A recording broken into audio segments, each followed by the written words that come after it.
He served the most brutal emperor in Roman history. One word from Nero could mean death. Yet Seneca never lost control. Around 60 AD, Seneca lived in constant danger. His student, Emperor Nero, was becoming a monster, killing family members, burning Rome, executing anyone who looked at him wrong. And Seneca was right there, advising him, trying to contain the chaos. One moment of anger, one flash of fear, one emotional mistake could end his life. So Seneca mastered something most people never even try to control. His emotions, not by suppressing them, but by understanding them so completely that they couldn't control him anymore. Here's what nobody tells you about emotions. They feel automatic, uncontrollable, like they just happen to you. Someone disrespects you, and you get angry. Something threatens you, and you feel fear. You lose something, and you feel sad. It seems like emotions are caused by external events. But Seneca figured out that's a lie. Your emotions aren't caused by what happens to you. They're caused by what you think about what happens to you. This changes everything. Because you can't always control what happens, but you can always control what you think about it. Which means you can control your emotions, not by forcing them down, but by changing the thoughts that create them. In ancient Rome, emotional control was the difference between life and death, especially if you were close to power. Show fear, and you'd be seen as weak. Show anger, and you'd be seen as unstable. Show too much happiness, and you'd be seen as a threat. The powerful watched for emotional weakness, and they used it to destroy you.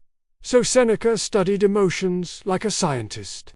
He watched how they formed, how they grew, how they took control, and he developed a system for managing them, not eliminating them. Managing them, because emotions aren't bad. Uncontrolled emotions are. Let's start with anger. Seneca wrote an entire book about it called On Anger. And the first thing he says is that anger is temporary madness. When you're angry, you're not yourself. You're not thinking clearly. You're possessed by the emotion. And you do things you'd never do in a calm state. He saw this all the time in Rome. Powerful men making decisions in anger that destroyed their lives. Saying things they couldn't take back. Attacking people who then became lifelong enemies. Burning bridges they later needed, all because they couldn't control their anger for 5 minutes. Seneca's solution: don't let anger start, because once it starts, it's almost impossible to stop. It builds on itself, feeds itself, grows stronger with every second, so you have to catch it at the very beginning, before it takes over. He taught a practice. When something happens that triggers anger, pause. Don't react immediately. Take a breath, count to 10 if you have to. Create space between the trigger and your response. In that space, ask yourself questions. Is this worth being angry about?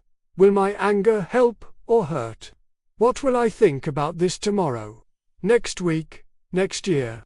Most anger evaporates under examination, because most things that make us angry aren't actually that serious. Someone cuts you off in traffic. Someone says something rude. Someone doesn't meet your expectations. In the moment, it feels huge. But step back for 5 seconds and you realize it's nothing. Not worth the energy. Not worth the damage anger causes. But what about legitimate reasons to be angry? When someone truly wrongs you, Seneca would say anger still doesn't help. Because anger clouds judgment, makes you stupid, makes you do things that feel good in the moment, but create worse problems later. You want justice. You want to fix the situation, then you need to think clearly. And anger prevents clear thinking. He's not saying don't feel angry. He's saying don't act on it. Feel it, notice it, let it be there. But don't let it drive your actions, that's the key. Emotions can exist without controlling you. You're not trying to be emotionless. You're trying to not be emotion-controlled. Now let's talk about fear. This was huge for Seneca because he lived in constant danger. Nero could order his death at any moment, and eventually he did. But before that, Seneca lived years, knowing death was always one bad day away. How did he handle the fear? He practiced what he called negative visualization. Every day, he imagined the worst thing that could happen. He'd picture his death. Picture losing everything. Picture total disaster. Not to be depressed, but to prepare his mind. To remove fear's power, because fear comes from uncertainty. From imagining terrible outcomes and not knowing if you could handle them. But if you deliberately imagine the worst and mentally walk through how you'd deal with it, fear loses its grip. You realize, okay, even if the worst happens, I'd survive. I'd figure it out. I'd be okay. Seneca would ask himself every morning, what if today is my last day? What if Nero calls for me? What if everything ends right now? And by confronting that possibility directly, it stopped scaring him. Death was going to happen eventually anyway. Being afraid of it didn't change that. It just made the time before death miserable. He wrote this line that hits hard. We suffer more in imagination than in reality. Most of what you fear never happens. And even when bad things do happen, they're rarely as bad as you imagined. So most of your fear is wasted energy. Suffering over things that aren't even real. The solution? Stop living in imagination. Stay in the present. Deal with what's actually in front of you right now, not the 1,000 terrible futures you're inventing. When you catch yourself spiraling into fear about what might happen, bring yourself back. What's the actual situation right now? Not tomorrow. Not next week, right now. Usually, right now is manageable. But Seneca also knew that some fears are useful. Fear that keeps you alert in dangerous situations. Fear that makes you prepare. That's not the problem. The problem is fear that paralyzes you. Fear that makes you avoid living. Fear that controls your decisions, even when there's no real danger. He'd say, examine your fears. Which ones are protecting you from real threats? Keep those. Which ones are just imagining disasters that probably won't happen? Let those go. And when real danger comes, face it. Don't let fear make you weak. Let it make you focused. Here's the deeper pattern Seneca saw. Most emotions are reactions to your thoughts, not to reality. Something happens, you interpret it. That interpretation creates an emotion. Then the emotion feels automatic. But it's not. There was a thought between the event and the emotion. And that thought is where you have control. Someone insults you, that's the event. But the insult doesn't directly cause anger. Your thought about the insult causes anger. If you think, this person is right and I'm worthless, you feel shame. If you think, this person is wrong and disrespectful, you feel anger. If you think, this person must be having a bad day, you feel compassion.